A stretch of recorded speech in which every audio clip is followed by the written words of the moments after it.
চলো রমা কাকিমাদের বাড়িতে গিয়ে আমরা টিভি দেখবো। হ্যাঁ রমার মা, ও রমার মা।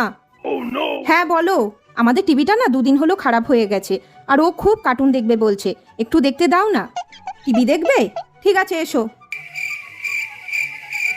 এখানে বসি। হ্যাঁ বাবা, নাও দেখো। দেখো এই সুন্দর কার্টুনটা হচ্ছে। মা বেটা টিভি দেখতে এসেছে, সব সময় এখানে চলে আসা। দাঁড়াও দেখাচ্ছি মজা। লাইনটাই অফ করে দিই, তাহলে মা বেটা আর টিভি দেখতে পারবে না।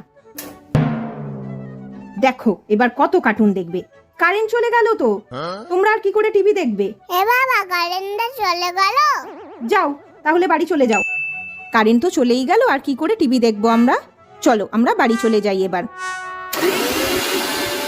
মিক্সিটা চলছে, তার মানে কারেন্টটা ছিল, ইচ্ছা করে বন্ধ করে দিল, বুঝলি তো বাবান। চলো আমাদের যখন টিভি ঠিক হবে আমরা তখন দেখবো। হ্যাঁ